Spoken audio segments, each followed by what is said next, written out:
Boa noite a todos e a todas, tudo bem? Vamos começando dando boa noite ao Ronaldo e à Ilciane, com o perfil do Lucas.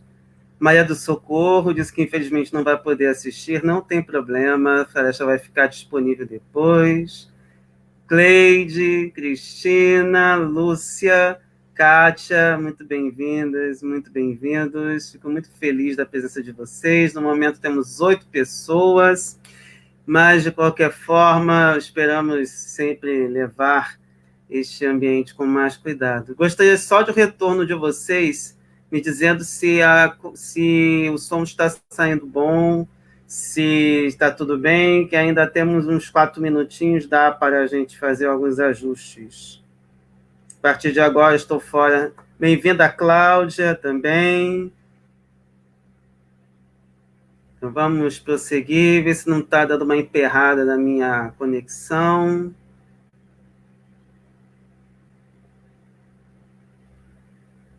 Não sei se todos estão me escutando bem ou não.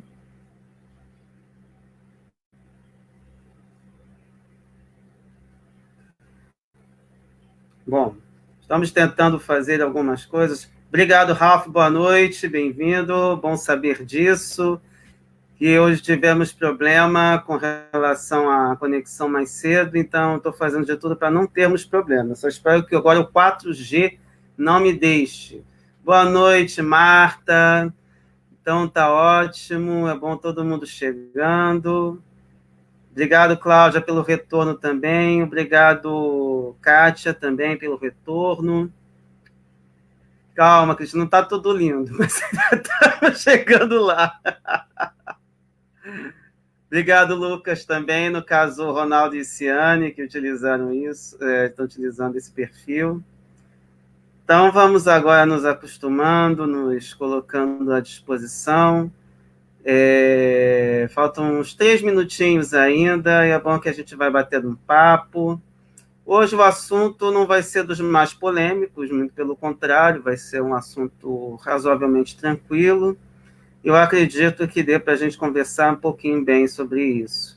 E lembrando que ao final, depois da prece, nós vamos deixar um momento para perguntas. A orientação é do nosso querido Edson Wilson, que nos colocou à disposição com esse objetivo, ou seja, cuja ideia era permitir esse contato de maneira mais tranquila entre todo mundo.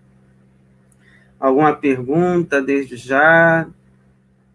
Obrigado, Gregory, bem-vindo, espero que você goste, é um assunto, no mínimo, não sei, né, se você está acostumado com palestras espíritas, né, mas bem-vindo. Vamos tentar fazer o melhor possível nesta noite, 2 minutinhos. Então, podemos conversando um pouquinho antes de a gente dar início. Falta pouquinho, 2 minutinhos. Ah, é sobrinho, Ronaldo e Ciane, legal. Pessoal, só o cuidado que às vezes dá um pequeno atraso no que eu falo com aquilo que chega até aí. Boa noite, Cristi, também, seja muito bem-vindo. Esqueci de mandar para os que meu fã. Bem-vinda, Glória, também. Imagem fora de foco, talvez porque eu esteja usando o notebook. Valeu. Bem-vinda, Rosane. Bem-vindo. Vamos já já começar, falta 1 minutinho. E aí já já vou colocar para vocês uma mensagem muito legal que eu achei bem apropriada para o tema. Deixa eu mandar só o link para mais algumas pessoas. Aí a gente começa. Mas a imagem está nítida, vocês conseguem enxergar? Deu para enxergar aquele no início?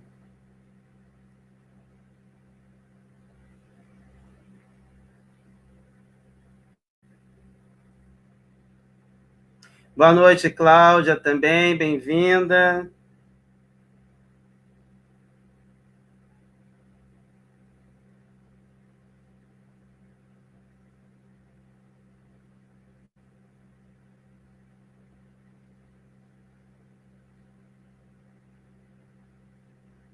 Tranquilo, então. Gente, 8 horas, então já podemos começar. Vou tirar essa saudação, porque afinal já era um momento. Embaixo vocês estão vendo aqui uma espécie de recado para as palestras públicas que nós temos aqui nesse perfil. E aí vamos começar fazendo uma lembrança nossa aqui com relação à mensagem, porque afinal a gente começa com uma mensagem, depois temos a prece e em seguida temos o conteúdo com o qual nós nos dispusemos a trabalhar na noite de hoje. Então vamos começar trazendo de volta aquela nossa mensagem, e aí eu vou deixar vocês com nada mais, nada menos do que o nosso amado Pastorino, Carlos Torres Pastorino, que trouxe para nós essa mensagem que eu a considero belíssima. A confiança, o discípulo. A confiança faz-nos depositar nosso ser nas mãos do Mestre. O Mestre só pode modelar o aluno que nele confia. Confiar é entregar-se totalmente e não esquivar-se. Quando há confiança no Mestre e guia, segue-se a estrada de olhos fechados. A redenção só se alcança com a morte de nosso passado. A cruz aguarda-nos os passos para conduzir-nos à felicidade. A esperança sustenta o homem, levantando-o em suas quedas. A dor desbasta e burila, como o cinzel do escultor. A revolta é a barreira mais escarpada que obstrui nossos passos. As decepções são janelas que se abrem para conhecermos nossos irmãos. O benefício que se presta a alguém dá sempre mais lucro a quem o faz. A vida é uma oportunidade que precisa ser aproveitada. A salvação é o trabalho do amor que anula todos os males. O aluno que quer aprender imita o que faz o mestre. Reorganiza sua vida pelo prisma do Cristo. Então vamos agora elevar nossos pensamentos. Vamos pensar em nosso amado Mestre Jesus, nosso divino Mestre e querido amigo, que nos orienta sempre para o amor, para a paz e para a fraternidade. Gratidão, Pai, por mais uma vez estarmos aqui reunidos em Teu nome, a fim de podermos escutar as Tuas palavras, refletir sobre elas, debatê-las e procurar colocá-las em prática no nosso cotidiano. Agradecemos a presença de todos e vamos dar início a mais esta reunião, com Tua autorização, para debatermos um pouco sobre um assunto pertinente envolvendo o Livro dos Espíritos, e que possamos, com todo o apoio, com toda a orientação dos irmãos superiores, dar início a este assunto, a esta abordagem, e que este envolvimento espiritual alcance todos os lares nesse momento de casa espírita expandida, em que nós nos colocamos nos nossos lares à disposição para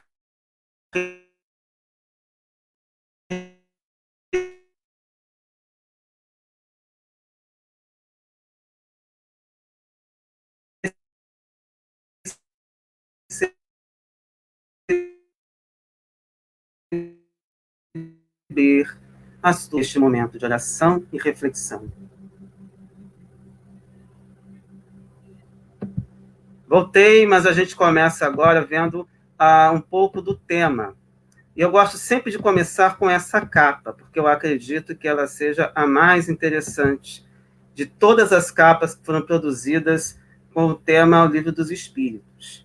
E aí, lembrando que, alternadamente, nós temos aqui o Livro dos Espíritos, numa quarta-feira, o Evangelho segundo o Espiritismo na outra. Hoje estamos trabalhando o Livro dos Espíritos e, na próxima quarta-feira, teremos o Evangelho segundo o Espiritismo. E eu gosto sempre de abrir o Livro dos Espíritos, porque a gente nunca sabe, às vezes vem alguém pela primeira vez, trazendo um pouco da estrutura de O Livro dos Espíritos, começando pela introdução com os itens 1º a 17, depois o Prolegômenos, esse nome estranho, que na verdade é um prefácio escrito pelos espíritos, a primeira parte, que trata das causas primeiras ou primárias, dependendo da tradução, 4 capítulos, perguntas 1º a 75, segunda parte, do mundo espírita ao mundo dos espíritos, 11 capítulos, perguntas 76 a 613. Terceira parte, das leis morais, 11 capítulos, perguntas 614 a 919. Quarta parte, das esperanças e consolações, 2 capítulos, perguntas 920 a 1019. E as conclusões, que vão dos itens 1º a 9, encerrando o livro dos Espíritos. Nós estamos na segunda parte, do mundo espírita ou mundo dos espíritos, e já passamos por todos esses capítulos. 1º, dos espíritos. 2º, da encarnação dos espíritos. 3º, da volta dos espíritos, extinta a vida corpórea à vida espiritual. 4º, da pluralidade das existências. 5º, considerações sobre a pluralidade das existências. 6º, da vida espírita. 7º, da volta do espírito à vida corporal. 8º, da emancipação da alma. 9º, da intervenção dos espíritos no mundo corporal.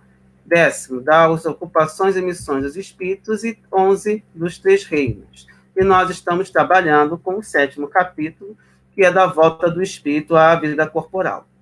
Dentro deste capítulo, nós temos prelúdio da volta, união da alma e do corpo, aborto, faculdades morais e intelectuais do homem, influência do organismo, idiotismo, loucura, a infância, simpatias e antipatias terrenas e esquecimento do passado. Basicamente, hoje nós vamos falar sobre a infância. E como vocês sabem, também eu gosto de começar com as definições. Basicamente, infância vem do latim infantia, ou infantiae, no sentido de dificuldade ou incapacidade de falar, mudez. E aí você tem infância, meninice, primeira idade dos animais, o que é novo ou novidade. É já uma, digamos, extensão de sentido da palavra infância. E aí, no latim, você tem infantes, no sentido de que não fala, criança. Então, a princípio, já dessa palavra latina lá das Priscas Eras, nós temos a ideia de que infância ou infante é aquele que não fala. E aí, substantivo feminino, já pegando para o gancho para os tempos atuais, na vida do ser humano, período que vai do seu nascimento ao início da adolescência. Meninice, puerícia, seriam algumas das os sinônimos para infância. E, em termos jurídicos, é o período da vida que legalmente é definido como aquele que vai desde o nascimento até os 12 anos, quando se inicia a adolescência. Depois, criança. Criança é muito interessante, que pelo dicionário Haas, a origem veio da palavra criar, com esse sufixo ança.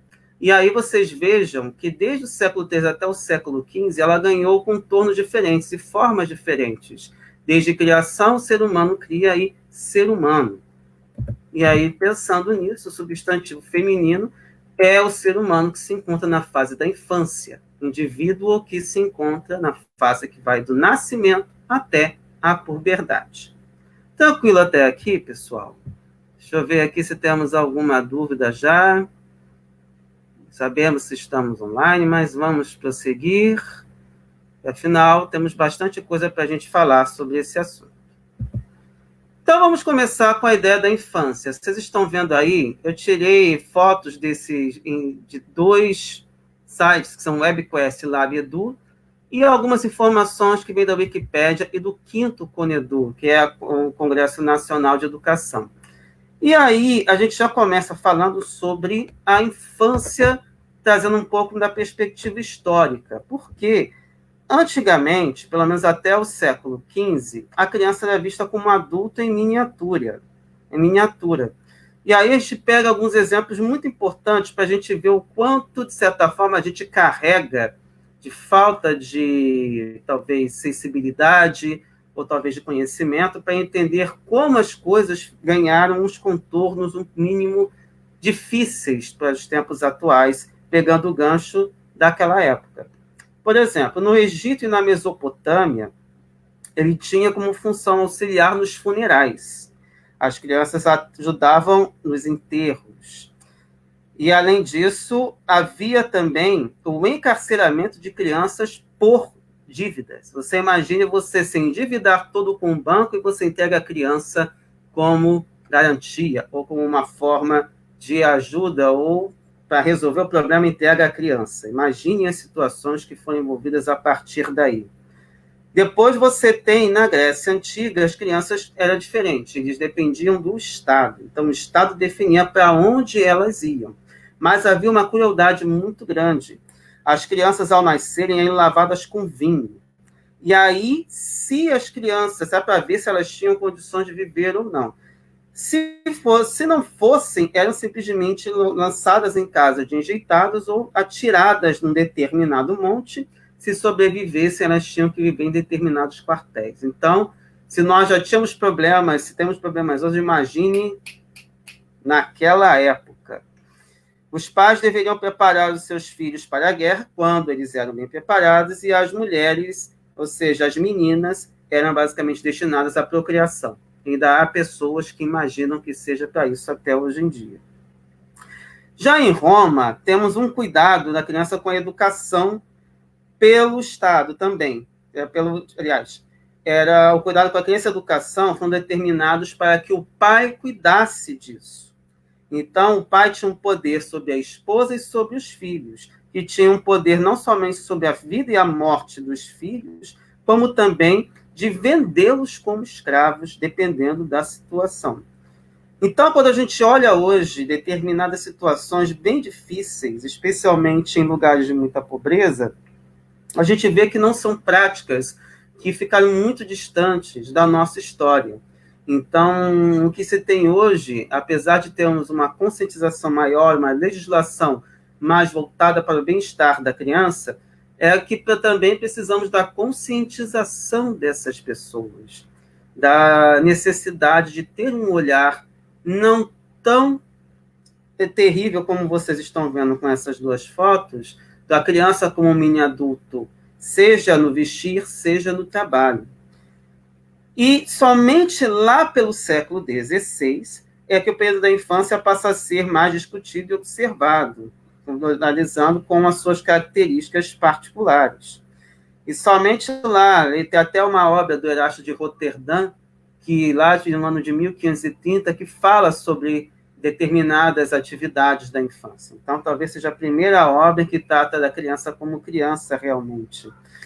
Lá pelo século XVIII é que temos mais publicações sobre o período da infância, a importância da educação dos filhos, e olhe só que coisa interessante.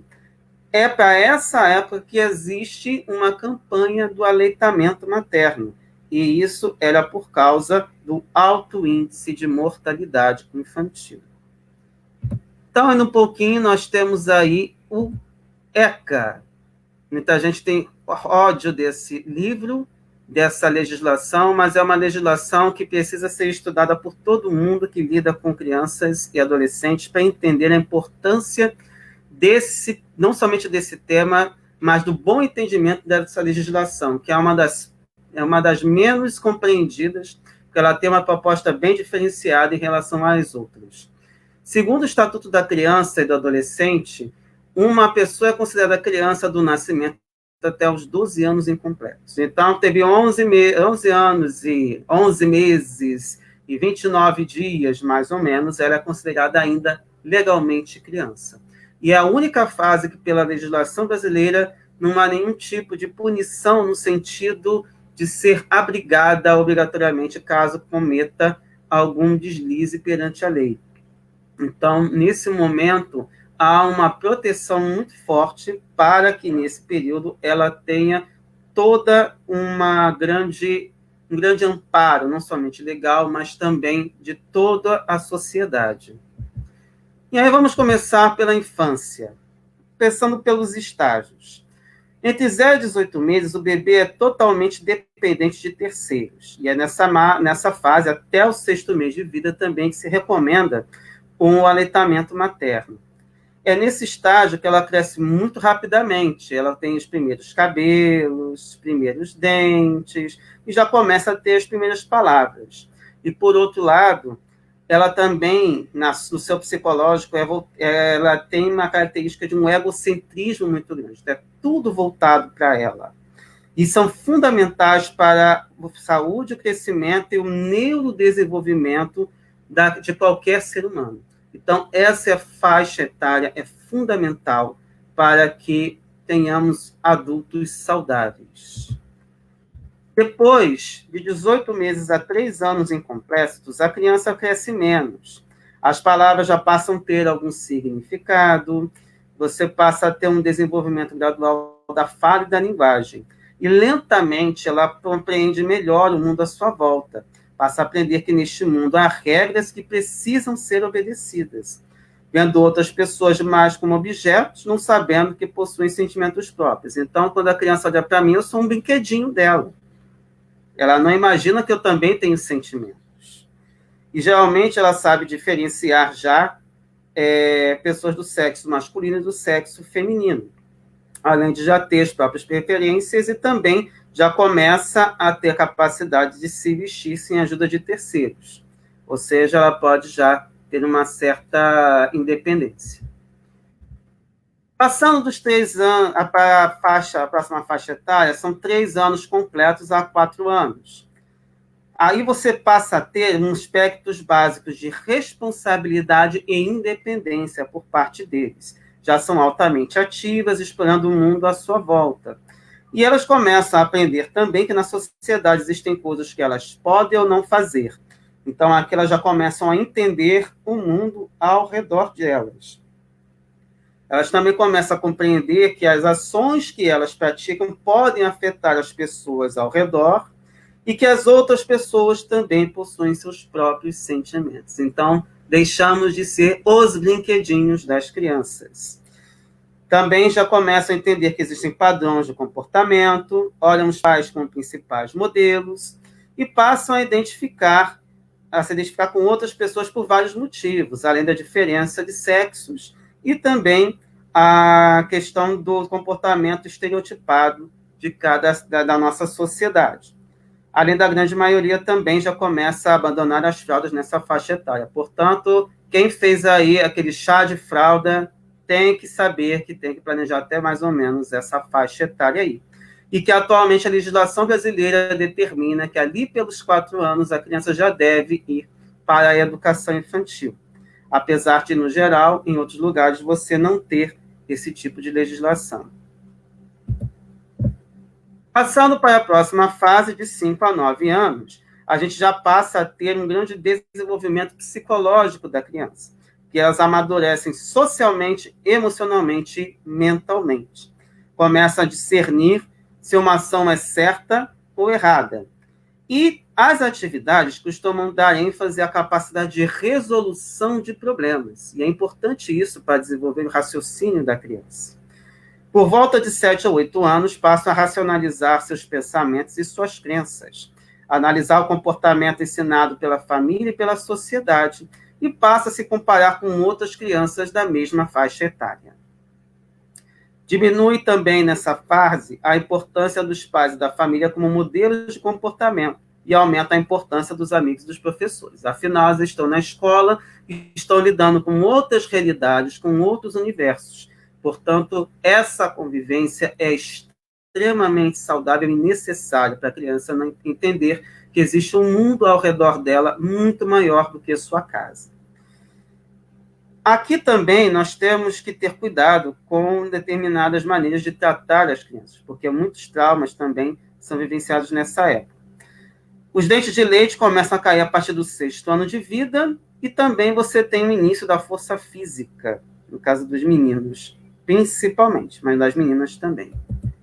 E passamos para a última fase, que é dos 10 aos 12 anos incompletos, que aí vocês têm, a partir do 10º ano, a criança passa a compreender mais a sociedade, passa a entender melhor ordens sociais e grupos, o que torna esta faixa uma área instável de desenvolvimento psicológico, porque, afinal, essa é a fase especial da criança. Começam as preocupações, a expectativa de ser aceito por um grupo ou não, certas diferenças em relação a outras crianças da mesma faixa, e aí podemos ter problemas como, por exemplo, depressão ou até mesmo anorexia. Então é importante que tenhamos sempre cuidado com nossos filhos em qualquer fase, mas aí você começa a ter alguns problemas e a gente já vai falar sobre isso.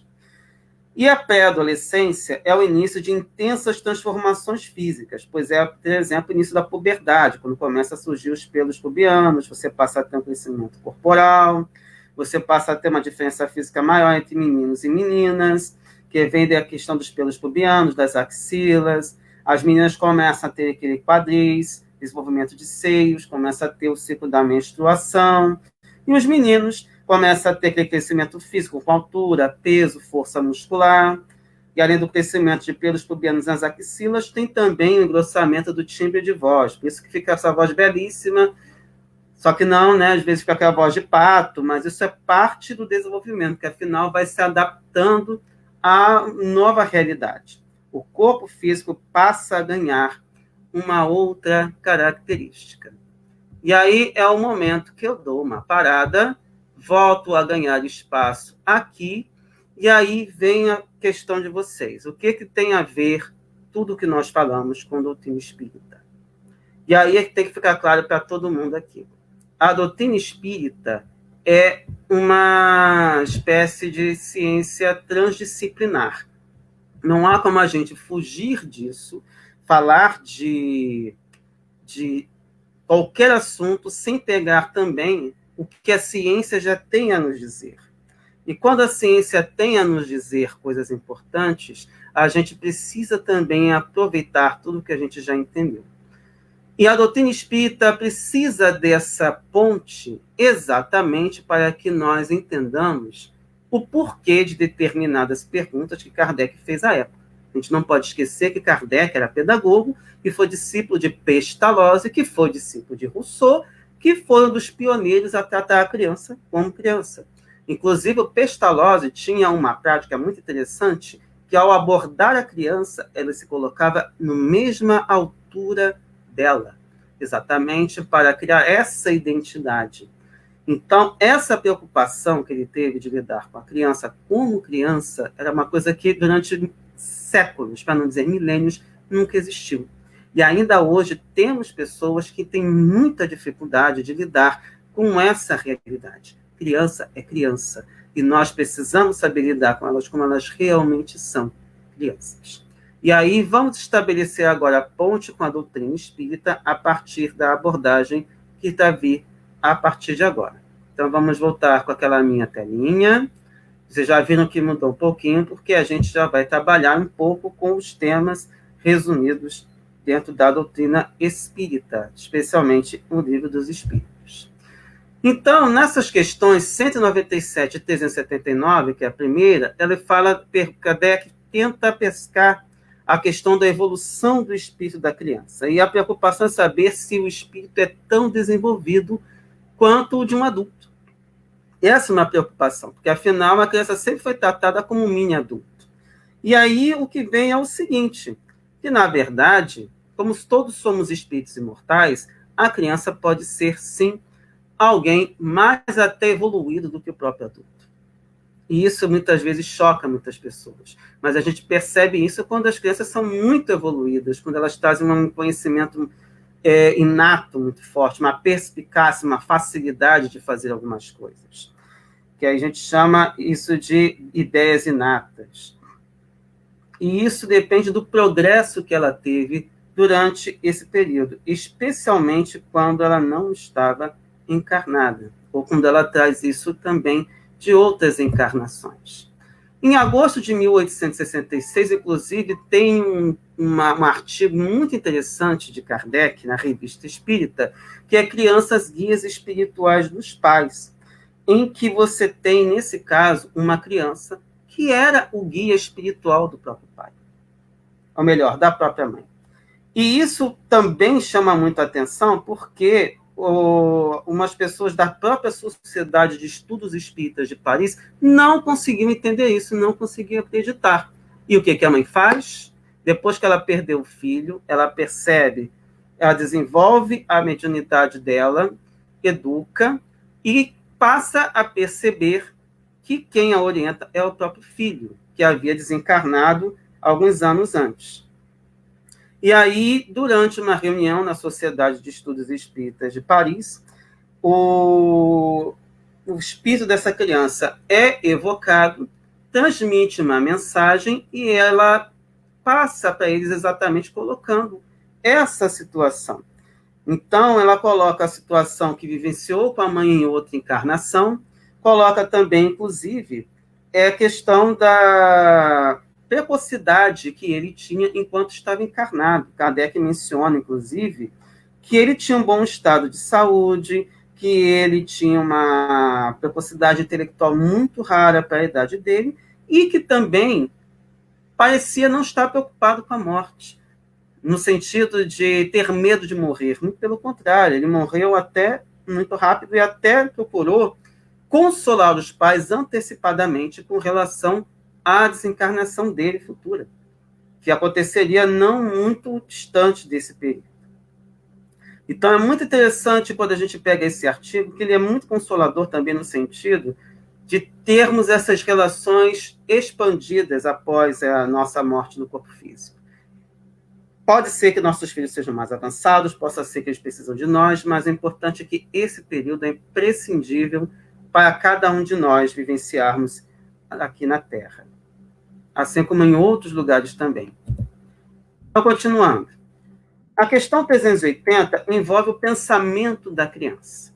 Porque se afinal ela encarnou, ela está num corpo tão pequeno, e a gente viu as várias fases do desenvolvimento da criança, então como é que é o pensamento dessa criança? E uma das coisas que os espíritos esclarecem a Kardec é que por mais que o espírito já tenha uma evolução anterior, ela está num corpo pequenininho. E esse corpo pequenininho não permite que o pensamento de adulto envolva a criança. Então, até mesmo os sonhos da criança são do nível infantil dela. Então, não há como você fugir dessa ideia achando que a criança vai ser algo espetacular, vai ser um mini adulto. Nós sabemos, é um adulto que está em miniatura, mas ele está em fase de repouso do seu pensamento de adulto. Até porque temos uma outra função muito importante. E uma das coisas que chama a atenção é exatamente as ideias que a criança tem, não somente intuitivamente, mas até mesmo por conta dos sonhos, que também são infantis. Então, há que ter essa preocupação de não colocar o cavalo à frente dos bois na hora de lidar com a criança. É importante que haja esse cuidado também ao lidar com elas. Na questão 381, há essa preocupação de saber se com a desencarnação da criança, ou seja, com a morte do corpo físico da criança, ela se torna imediatamente um adulto, ou seja, ela recupera a sua forma e os pensamentos de adulto. Os espíritos respondem a Kardec que tem que ser assim, porque afinal acabou esse período de infância. Mas que, de qualquer forma, como acontece com qualquer desencarnação, esse período, quando ela desencarna, também leva um tempo, porque, afinal, assim como o processo de encarnação envolve o que nós chamamos de perturbação, ou seja, o período em que ele vai esquecendo tudo aquilo que ele havia adquirido, perdendo a memória, por isso que a gente não se lembra de encarnações anteriores, quando desencarna também passa por esse processo. E, além disso, a gente tem um caso à parte, que não é abordado aqui no Livro dos Espíritos, mas a gente tem, por exemplo, o caso do livro Entre a Terra e o Céu, que aborda a questão de colônias de crianças, que são casos de crianças que, a princípio, deduzimos que elas poderão retomar a carne, ou seja, retornar, reencarnar muito rápido. Então, não haveria necessidade de ela se tornar um adulto desde já, porque, afinal, elas ainda têm assuntos a resolver como crianças ainda. A 382 tem essa questão da consequência do corpo da criança sobre o espírito. Como ela está num corpo pequeno, e a gente já falou sobre isso, nesse período, a criança está com o espírito está num período de repouso, e é claro que a condição dele de muito pequenininho, e aos pouquinhos que ele vai expandindo o corpo físico, ele vai começando a ficar mais maduro, ele vai recuperando essa memória. Por isso que essa infância é tão longa, e por isso que ela passa a poder ter várias fases, como a gente viu, mais cerca de 5 fases aí. E é por que a gente tem que passar pela infância? Qual é a utilidade da infância? Que aí nós temos a questão 383. Durante esse período, ela é mais acessível às impressões que recebe. Vocês vejam, especialmente quando a gente lida com crianças, e eu estou com um sobrinho que vai completar 3 anos agora, é impressionante que ele é uma espécie de esponja, ele capta todas o que está ao redor dele. Ele pega, basicamente, o comportamento, ele imita as coisas, ele vai aprendendo a falar as palavras, ele vai imitando tudo. E, além disso, ele também vai imitando as questões morais. Então, não é só o aprendizado intelectual que é importante aqui, é também o aprendizado moral que ele vai imitando conosco. E daí a necessidade também de toda essa fase da infância, nós termos muito cuidado de como nós estamos falando, de como nós estamos agindo, de como pensar é mais difícil, que afinal a educação de pensamento ainda leva bastante tempo. Mas, de qualquer forma, no falar e no agir, nós precisamos ter esse cuidado, que a criança capta o que a gente nem imagina. Basta conversar com qualquer pai, qualquer mãe, o espanto que teve com relação a crianças imitando o comportamento delas. Então, é importantíssimo, inclusive, para passar para as crianças o que elas precisam entender sobre tudo que vocês possam imaginar. E aí nós temos um outro cuidado muito sério que eu gostaria de chamar a atenção de vocês, que é a questão do papel dos pais. Nós temos, dentre outras coisas, quem quiser depois analisar a questão da missão dos pais nessas questões, 207, 208, 216 e 890. Essas questões, quem tiver o Livro dos Espíritos depois dá uma olhada, porque elas trazem informações muito importantes para todos. Por exemplo, a questão de você ter muita semelhança moral entre pais e filhos, e na verdade não é que haja uma herança, mas que na verdade os espíritos têm muita semelhança entre si. A questão da influência dos pais sobre os filhos também, isso tem na questão 208, que é a que a gente já falou, que a missão dos pais é desenvolver os filhos nesse sentido. Temos também a questão das posições que vão melhorando de acordo com cada existência, porque, a princípio, como a doutrina espírita é uma doutrina evolucionista, no sentido de entender que cada espírito está em processo evolutivo, então, a cada nova encarnação, nós vamos evoluindo também. E, por fim, há um conceito que eu achei muito importante falar, que é a questão da terceirização, que é o maior perigo que nós temos, e que não é nos dias de hoje. Na verdade, isso fica muito mais complicado nos dias de hoje, especialmente no Brasil. E existe um livro de um pesquisador chamado José Martins Filho, que trata dessa necessidade de se analisar essa questão da terceirização da infância. Os pais são especialmente responsáveis em cuidar da criança e suas necessidades fisiopsicológicas, do uso de recompensa e punições e com modelos de comportamento.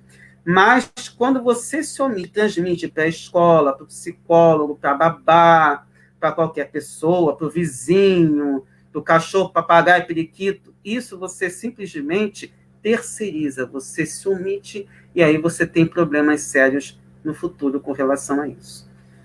Então, muito cuidado desde já a lidar com esse tema, com esse problema. Então, continuando a questão da infância, você também tem a questão do choro, 384, que é a primeira manifestação da criança. E essa questão do choro é uma forma de estimular o interesse da mãe e provocar os cuidados que necessite.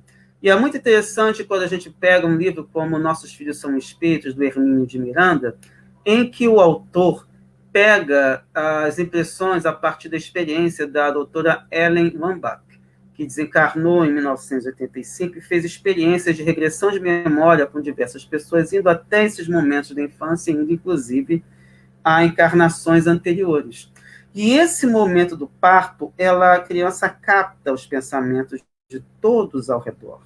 Por isso que é importante que haja sempre um cuidado muito especial envolvendo com orações, com pensamentos positivos e estimulantes, para que a criança também, desde esse momento, ou até mesmo antes, ou seja, naquele período, por isso que hoje também temos alguns movimentos de evangelização de bebês, exatamente para a gente ter um cuidado cada vez maior com todos esses irmãos que estão retornando para a carne e que vão encarar o mundo como ele é, na situação em que nos encontramos. E aí chegamos num ponto extremamente polêmico, que é a última questão, que trata daquilo que nós vivenciamos, todos nós, e que envolve um momento muito sério, que é a mudança do caráter do indivíduo. Não é que haja uma mudança pura e simplesmente. Que a pergunta, basicamente, é por que ocorre essa mudança de repente, ou em determinado momento. Nós vimos naquelas fases, nas 5 fases que a gente analisou, como o espírito vai tomando espaço. O corpo vai se desenvolvendo, o espírito vai ganhando possibilidade de transmitir aquilo que ele pensa, daquilo que ele é, mas quando chega ali, mais ou menos na pré-adolescência, na adolescência, o espírito acorda. Ali acontece, basicamente, o retorno de Jedi, ou seja, ele retorna a o que ele realmente era. E aí é que temos que ter cuidado, porque vem o resultado de tudo que nós transmitimos a ele, ou a ela. É um cuidado que a gente tem que ter e que é muito necessário para cada um de nós. Nós não sabemos o que eles são, nem o que eles eram, nem o que eles serão. Mas eles são nossos filhos. São irmãos que estão sob os nossos cuidados. E aí a gente tem que tomar o cuidado, porque a criança tinha aquele aspecto bonitinho, pueril, de anjinho, exatamente para que a gente tivesse o cuidado com ele. Mas esse cuidado, a gente tem que saber que estamos lidando com espíritos imortais, às vezes mais velhos do que nós, mais maduros do que nós, mas que estão sob os nossos cuidados. E se ele viesse com toda essa característica, imagine minha mãe colando essa cara toda barbuda aqui, tudo feio, então isso seria de espanto. Mas, de qualquer forma, nesse momento, com toda a fragilidade no início, na primeira infância, segunda infância, terceira infância, a criança tem que receber esse cuidado, sem nenhum tipo de terceirização. Mas ainda temos uma outra questão. A infância também tem uma outra utilidade, que é a questão de que os espíritos precisam se aperfeiçoar para se melhorarem. E essa delicadeza é exatamente para a gente incutir neles os valores morais necessários. Que quando eclodir o retorno de todos os pedores, bons ou maus, a criança já tem os seus freios morais exatamente para se educar. E eu costumo dizer que esse período da adolescência, que começa mais ou menos com essa pré-adolescência, é o período que o jovem precisa de mais atenção dos pais, até do que na infância. Porque é o período em que ele está começando a recuperar as suas tendências, que é o que a gente chamaria de uma espécie de regressão de memória parcial, porque ele não lembra dos detalhes, mas ele lembra das tendências, dos pendores e tudo mais, das suas boas e más características. E aí é que começam as situações que precisam realmente de maior cuidado. É o momento em que o espírito retoma o que ele realmente é. Então, resumindo, quais são as ideias que precisam ficar para nós dessa exposição? A criança pode até ser mais do que um adulto se mais progrediu. Ou seja, ela pode ser mais evoluída do que um adulto. A imperfeição dos órgãos infantis o impede de se manifestar completamente. E por morte da criança, o espírito readquire o seu precedente vigor. O espírito, durante esse período, é mais acessível às impressões que recebe, capazes de lhe auxiliar em um adiantamento, para que devem contribuir os incumbidos de educá-los. Ou seja, os pais precisam ter esse cuidado ao lidar com os filhos, sabendo que são espíritos imortais, são irmãos nossos, mas que estão necessitados de todo esse envolvimento, de todo esse carinho, de todo esse amparo. E os espíritos só entram na vida corporal para se aperfeiçoarem, para se melhorarem. A delicadeza da idade infantil os torna brandos, acessíveis aos conselhos da experiência e dos que devam fazê-los progredir. Nessa fase é que eles podem formar os caracteres e reprimir os maus pendores. Por isso que é essencial que haja essa fase na vida de qualquer criança. Gente, alguma pergunta até agora? Estamos todos vivos, sobrevivemos. A mudança que se opera no caráter do indivíduo em certa idade é que o espírito retoma a natureza que era própria e se mostra qual ele era. Ou seja, ele tem a recuperação daquilo que ele sempre foi. Ou seja, é um espírito que já chegou ao patamar de mostrar o que ele sempre quis ser, o que ele sempre foi, e que agora tem a chance de, com todo o trabalho que foi feito, se tornar um adulto mais elevado e com melhores condições de prosseguir na sua jornada evolutiva. Ou seja, é o momento que o nosso trabalho, como responsáveis, como pais, como educadores, para a gente prosseguir com muita tranquilidade. Deixa eu ver se tem mais alguma coisa. Aqui temos uma surpresinha ao final. E aí eu deixei para vocês, para a gente encerrar essa mensagem do nosso amado Mestre Jesus. Somos todos crianças na nossa trajetória evolutiva. Nós somos todos ainda aprendizes nessa jornada. E é por isso que eu gosto de encerrar, especialmente nesse momento que nós não podemos nos abraçar, nós não podemos nos tocar. Muitas vezes precisamos estar longe de nossos pais e nossos parentes, nossos amados, mais amigos, e tentar lembrar de Jesus de braços abertos, dizendo exatamente isso. Deixai as criancinhas e não as impeçais virem a mim, pois delas é o reino dos céus. Nós todos somos crianças em processo evolutivo, nós todos vamos chegar um dia ao patamar de espíritos puros. E como crianças também precisamos desse reino que se forma dentro de nós por meio de todo esse trabalho que nós podemos fazer dentro de nós. Então, todo o amparo que nós pudermos dar a esses nossos irmãos que estão retornando para a carne, que nós o façamos da melhor maneira possível. Tudo bem, pessoal? Sobrevivemos. Sobrevivemos, estamos aí. Estou vendo aí, deixa eu dar uma recuperada nas mensagens. Clarice, Marcelo, Maíra, Natália, Solange, Suzana, Cleide de novo, Fernando, Riva, Elisete, Edson Wilson. Ah, sim, Edson. Falar, né? O Edson está pedindo para falar um pouco mais sobre o livro de André Luiz citado na palestra. É o livro Entre a Terra e o Céu. Engraçado que eu, no início, eu não li exatamente esse livro. Eu escutei no carro, mas a história ficou muito dentro da minha cabeça. É o livro que melhor fala dessa questão das colônias espirituais. É um livro muito interessante no sentido de trazer, inclusive, uma experiência de uma criança que... Aliás, duas coisas de criança que podemos ressaltar aí. A questão da imagem, a criança faz uma prece pedindo para a mãe auxiliar a madrasta que está numa situação bastante delicada, com perigo de morrer, inclusive.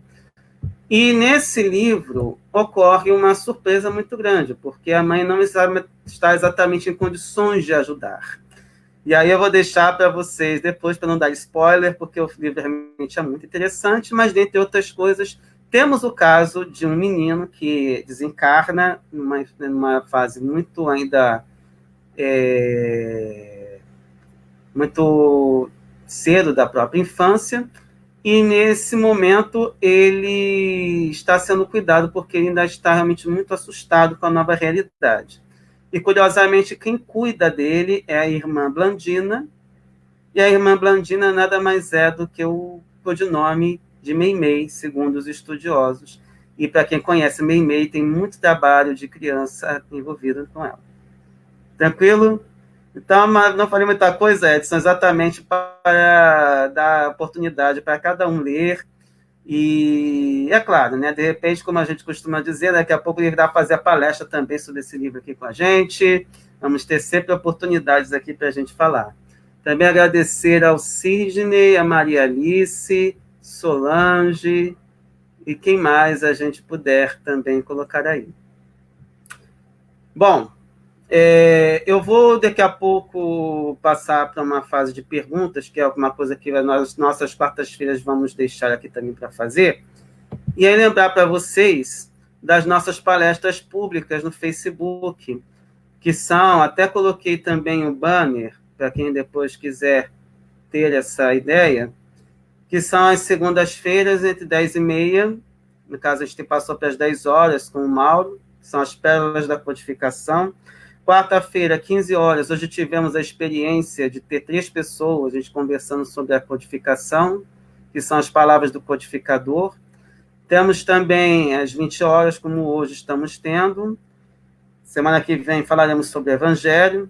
Quinta-feira temos às 16 horas e ao sábado às 19 horas, que geralmente é o tema livre. As palestras de quinta costumam ser como as de quarta-feira, sendo que uma vez por mês eles têm também o Livro dos Médiuns. E aí, pessoal, nós vamos agora encerrar nosso momento e eu vou pedir licença para vocês e trazer aquela pessoa que acho que todos gostaríamos de ter agora na nossa frente. E nada melhor do que esse sorriso para a gente ter uma noite de paz e podermos prosseguir os nossos caminhos. Lembrando que logo após eu vou estar um pouquinho aí com vocês para a gente conversar um pouco sobre alguns temas que ficaram pendentes na nossa exposição. Então, agradecemos a Ti, Senhor, a Ti também, nosso Pai, por mais este momento em que pudermos estar presentes, unidos em oração e também para que pudéssemos conversar um pouco sobre esse tema tão importante para todos nós, que é a infância. Período que em qualquer reino da natureza, em qualquer mundo de nosso querido universo, passamos por esse período necessário para a aquisição de linguagem e todo o desenvolvimento intelecto-moral, para que possamos nos reintegrar à sociedade física, à qual nós estamos incorporados neste momento. Que todas as crianças sejam envolvidas nesses pensamentos, estejam elas encarnadas ou desencarnadas, estejam elas em lares amparados ou em orfanatos, estejam elas em situações de vulnerabilidade, estejam elas em situação de segurança. Que todos nós sejamos envolvidos também, porque somos infantes na escala evolutiva, aprendendo ainda com a tua pedagogia, Pai, aprendendo ainda a sermos espíritos cada vez mais elevados.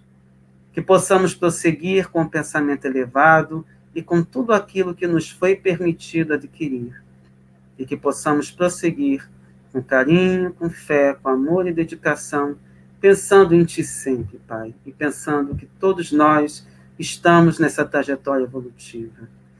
Gratidão pela oportunidade e que possamos prosseguir em nossos lares com esse pensamento elevado e procurando envolver cada irmão nosso, cada irmão em condição necessária, para que possamos prosseguir a nossa trajetória, nossa jornada evolutiva na Terra.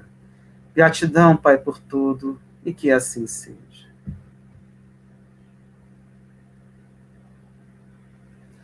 Gente, muito obrigado por todo o apoio. Fiquem também à vontade para perguntar agora. Vamos ficar alguns minutos aqui.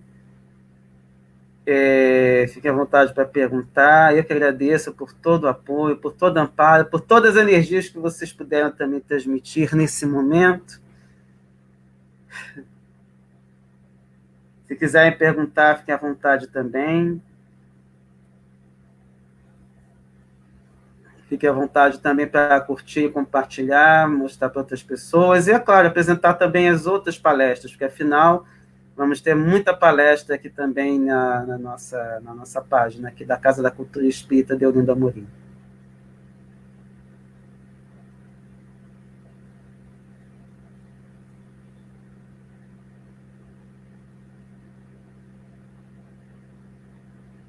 Então, novamente, enquanto as pessoas não mandam nada, agradecer a presença do Ronaldo e da Ilciane, Maria do Socorro, Cleide, Cristina, Lúcia, Kátia, Cláudia, Ralph, Marta, Cláudia Serenário, a Cláudia Ribeiro também, ao Gregory, ao Cristi, a Glória, a Rosane, Fátima, Clarice, Marcelo, Maíra, Natália, Solange, Suzana, Fernando, Riva, Eucinete, Edson, Sidney, Fernando, Maria Alice. Ralf, a questão do trabalho infantil também é uma coisa muito importante e necessária que a gente fale. Atualmente, o trabalho só é permitido pelo Estatuto da Criança e do Adolescente a partir dos 16 anos de idade, isso legalmente falando, claro, como se diz, a função de aprendiz. Exatamente porque o objetivo da atual legislação é estimular que a criança estude, que ela se desenvolva de maneira saudável. E aí você tem duas legislações especialmente amparando toda essa parte, que envolve o Estatuto da Criança e do Adolescente, algo que não existia até 1990, e a LDB, que é a Lei de Diretrizes e Bases da Educação Nacional, que foi criada em 1996. As duas exigindo que a criança estude. E aí começam alguns problemas, porque a criança, no geral, costuma ser tratada por alguns lugares como mini adulto. Por isso você ainda tem essa questão do trabalho infantil, que inclusive envolve situações bastante delicadas. E num sistema como o nosso, que é um sistema ainda de poder muito delicado, especialmente quando nós temos situações de vulnerabilidade social, é muito fácil de acontecer esse tipo de exploração. Tudo que nós pudermos fazer para evitar que isso aconteça, é importante que façamos, porque, afinal, são irmãos também em desenvolvimento. É diferente do trabalho, que muitas vezes você ajuda em casa, como a lavar uma louça, a cuidar de um irmão menor, ou até mesmo num trabalho em que as crianças puderam trabalhar. Essas pessoas não têm oportunidade quando se está em vulnerabilidade social. E até 1990, existia o que chamávamos de Código de Menores. O Código de Menores era uma espécie de legislação higienista, no sentido de cuidar dos menores de rua. Quem assistiu aquele filme do Roberto Carlos, não o cantor, mas o pedagogo, em que ele foi levado para a FUNABEM, se não me engano, em São Paulo, não sei se foi São Paulo ou Minas, mas foi a Fundação do Menor, o Bem-Estar do Menor. Aquilo era um retrato de como as instituições funcionavam por dentro. É um retrato muito triste, acho que é o Contador de Histórias o nome do filme.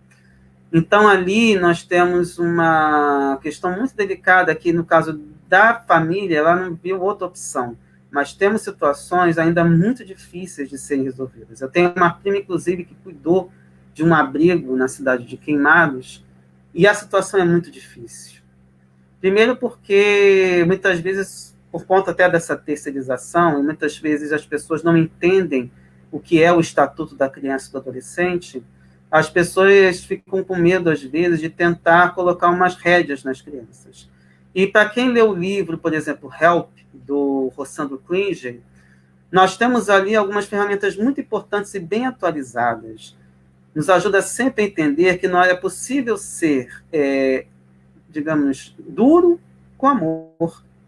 É possível conjugar e é necessário, porque a criança precisa de nós. E muitas vezes ela precisa do nosso não. Ela precisa do limite.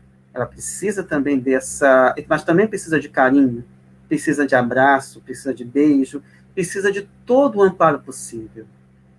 E, dentre outras coisas, está essa questão de trabalhar com os nossos pais, especialmente em situações mais difíceis, que as crianças não devem para trabalhar, não podem. Elas estão em desenvolvimento, elas precisam criar ferramentas para serem futuros profissionais, futuros seres humanos, futuros cidadãos, com condições de transformar essa sociedade. E isso envolve não somente os nossos filhos, mas de toda a sociedade, especialmente aquelas situações de vulnerabilidade. Não sei se foi do jeito adequado, Ralph, mas foi o que conseguiu ocorrer. Também agradecer a Rosane Correia, ao João Carlos Peçanha também, pelo amparo, por estar aqui também até essa hora. Vou ficar aguardando se tiver mais alguma pergunta.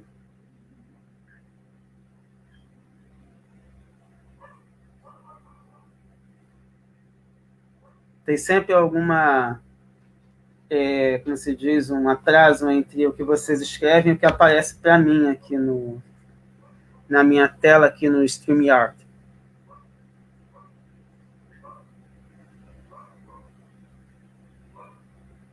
Também gostaria de ressaltar isso, Ronaldo e Ciane, a questão da saudade, porque afinal é um trabalho importante, né? Isso que a gente está fazendo, de a gente poder conversar um pouco ainda.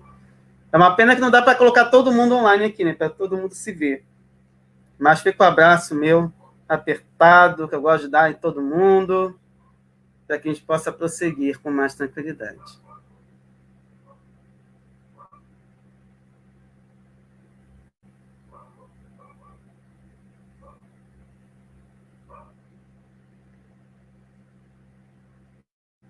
Bom, pessoal,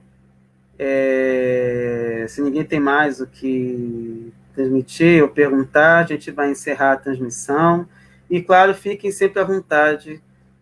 Sim, obrigado, Ralph. Obrigado mesmo. Demorou um pouquinho para chegar aqui, mas chegou. Bom, pessoal, no mais, gostaria de agradecer a presença de todos e a de todas. E, claro, né, amanhã temos mais uma palestra às 4 da tarde, depois no sábado também. E, é claro, né, para quem já está em alguns grupos de estudo, alguns grupos estão funcionando de maneira remota na nossa casa, e vamos estudando sempre, que afinal a gente vai aprendendo sempre da melhor maneira possível. E se ninguém tiver mais nada a falar, deixo vocês com essa figura fantástica. Sim. Tens ideia de quanto... É o Edson perguntando. Tens ideia de quantos por cento das crianças estão fora da escola? No momento estão todas, né, Edson? Por conta da pandemia, praticamente por conta das escolas fechadas. Mas essa questão das crianças fora da escola é uma coisa que é atualizada todo ano e que é uma preocupação muito grande, especialmente de muitas autoridades, para entender o como vou dizer, a nossa dificuldade de lidar com essa realidade. Eu, como já fui diretor, eu posso também falar um pouco da dificuldade que é, inclusive, de convencer crianças a estudar. E o grande problema é que a nossa escola, eu não sei as escolas particulares, porque eu nunca trabalhei, mas a escola pública tem muita dificuldade de lidar com essa realidade, porque, além de não ter muita oferta em determinados setores, como, por exemplo, eu trabalho com os anos finais, que vão do 6º ao 9º ano de escolaridade. Você tem muito mais oferta na primeira parte, que é a de educação infantil, especialmente a partir dos 4 anos até o 5º ano de escolaridade. Mas esse percentual de crianças fora da escola, posso até dar uma pesquisada aqui, São Google geralmente nos ajuda. Deixa eu me ver aqui.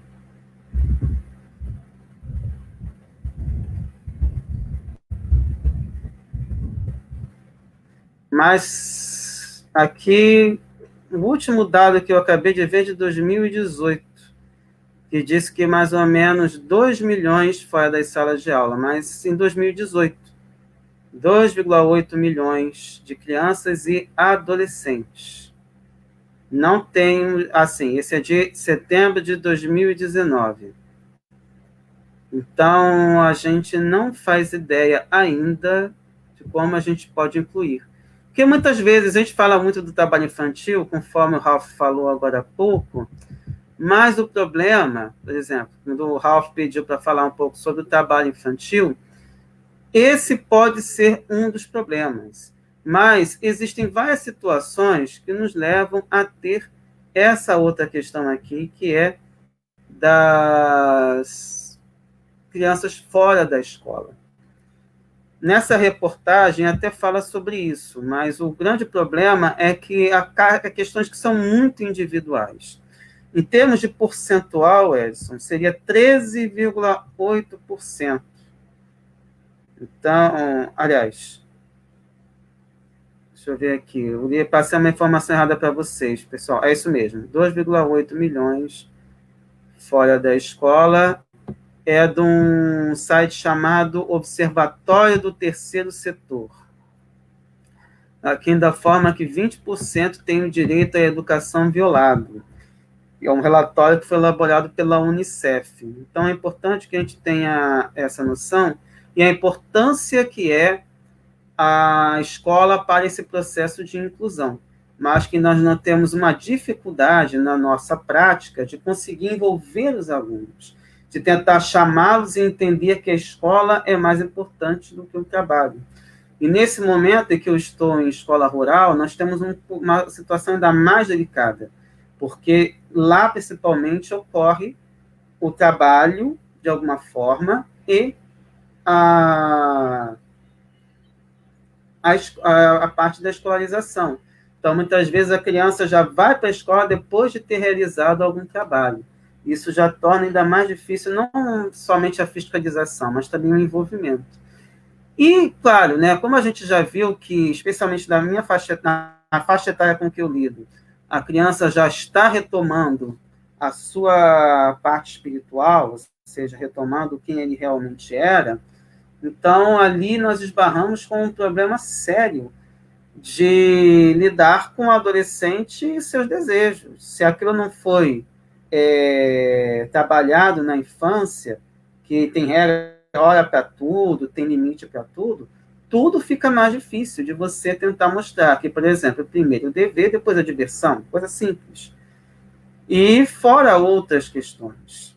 Mas é claro que eu já tive situações, e a gente lida com isso, com crianças que não querem estudar.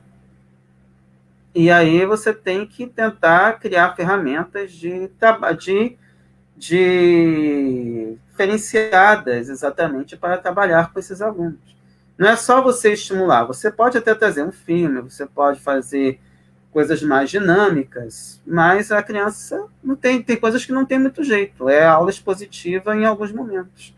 Você pode até trazer outras ferramentas, isso é importantíssimo, mas nem sempre a gente tem um material suficiente para isso. Mesmo quando a gente traz, nós esbarramos com o seguinte problema, são dois processos diferenciados, o ensino e a aprendizagem.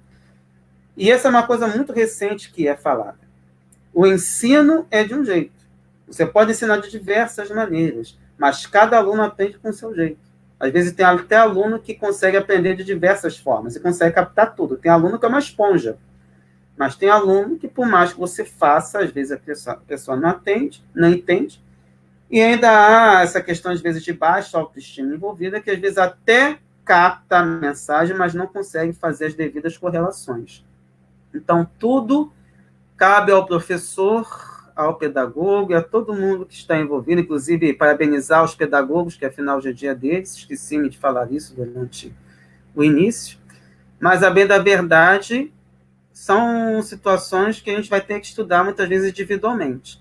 E quando você tem salas de aula superlotadas, e aí eu não falo nem de salas de aula com 60, mas às vezes 40 alunos, já é uma sala de aula com muito aluno, você tem problemas sérios. E, é claro, dependendo das situações.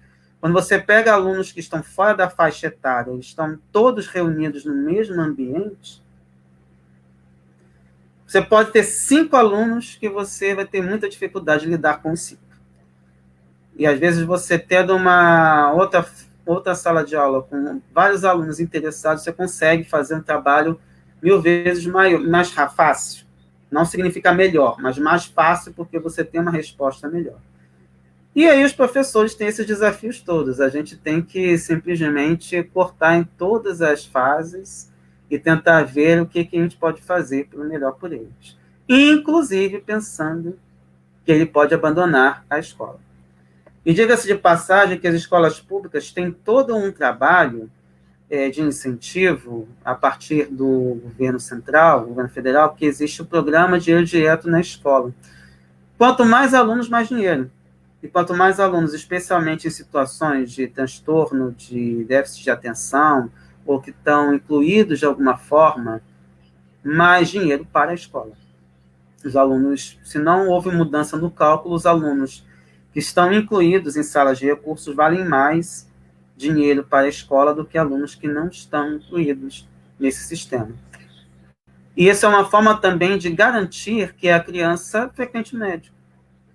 Até o trabalho, que muita gente às vezes tem uma certa dificuldade de aceitar, mas o Bolsa Família ajudou a botar muita criança para dentro da escola. E isso muitos professores reclamam muitas vezes, que afinal é um aluno que não está minimamente interessado em estudar, mas foi um programa que garantiu, inclusive, a diminuição da mortalidade infantil à medida que exigia que a criança frequentasse o médico, que passasse por uma pesagem. Eu me lembro que ficava, às vezes, enlouquecido com a mãe que ia buscar o aluno para levar lá para o posto de saúde, mas isso é parte. É uma exigência. Faltava, às vezes, o planejamento dos próprios responsáveis, que não estavam acostumados com esse tipo de exigência. Mas foi realmente uma coisa muito importante no sentido de exigir que a criança se cuidasse, a família cuidasse da criança. Faltava, às vezes, incutir isso na cabeça delas, mas foi um primeiro passo. Faltaram outros passos que eu acredito que ainda faltam. Por exemplo, ensino integral. A princípio, para 2022, eu acho, já estava previsto para a gente implantar ensino integral em todo o país. As escolas, a princípio, não têm essa estrutura, mas é uma dificuldade que ainda temos de vencer, porque afinal os países mais desenvolvidos do mundo têm ensino integral. O Brasil é um dos poucos países que ainda não conseguiu alcançar esse patamar. Deixa eu ver a mensagem do Ralph. Sem dinheiro na família, tudo se complica. Lamentável. Se o professor aperta o aluno, ele pode se evadir. Se deixa correr frouxo, não forma o cidadão. Uma salva de palmas para quem se dispõe a ser um professor no Brasil de hoje. Vocês são heróis. Com certeza, e assim, eu nem me coloco exatamente nessa posição, porque a gente tenta fazer a nossa parte, mas nada se consegue sem parceria com as famílias. E muitas vezes as famílias estão em condições lastimáveis. Nem vou entrar na situação atual, não só por causa da uma polêmica desnecessária, mas também por uma questão que, na verdade, se arrasta. O problema só se agravou um pouquinho. Mas você tem um problema sério nas famílias de sustento. Não somente a questão do desemprego, mas também de todo um cuidado que existe, especialmente de vulnerabilidade que sempre existiu. Na verdade, se a gente pega o sistema educacional até os anos 80, você tinha uma exigência muito grande com as crianças, tanto que existia a chamada primeira série analfabeta. E essa primeira série analfabeta, às vezes, era de onde não se saía. A criança ficava ali na primeira série e simplesmente evadia. Mesmo com todo o trabalho que é feito para tentar manter a criança na escola, ainda temos essa dificuldade. Então, não sei se eu respondi, não sei se eu viajei, mas esse é um trabalho que a gente precisa realmente ter um cuidado a mais.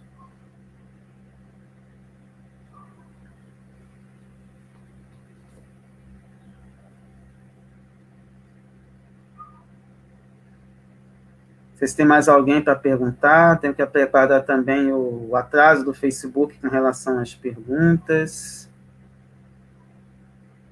Natália mandou alguma coisa que eu não consegui identificar, porque aqui não apareceu para mim. Depois eu olho lá no Facebook.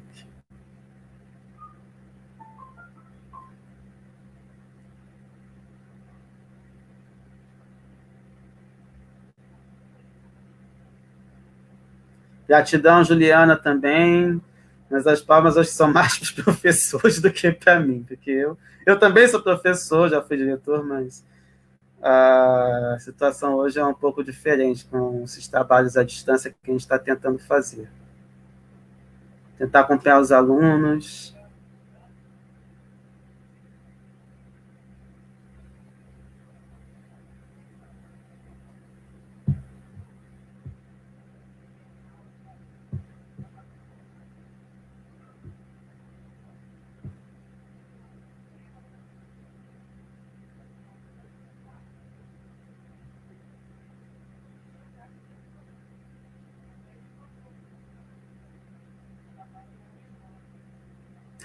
Bom, pessoal, então vamos encerrando nossa transmissão, já quase 1h30 a gente aqui conversando, e também foi gratificante conversar com vocês um pouco. Fiquem sempre à vontade, participem das nossas palestras, acompanhem nossos trabalhos, estamos também com cestas básicas para serem entregues.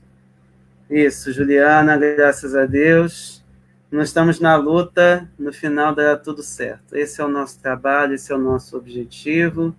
E vamos prosseguindo, porque afinal estamos aqui nessa jornada evolutiva no planeta. E lembrando que a gente só consegue fazer coisas com trabalho. Nada cai do céu. Pelo menos facilidades não caem do céu. Então vamos prosseguir e forte abraço a todos e a todas, muita paz, saúde, prosperidade, amor, saúde, enfim. Beijo a todos e a todas e até a próxima.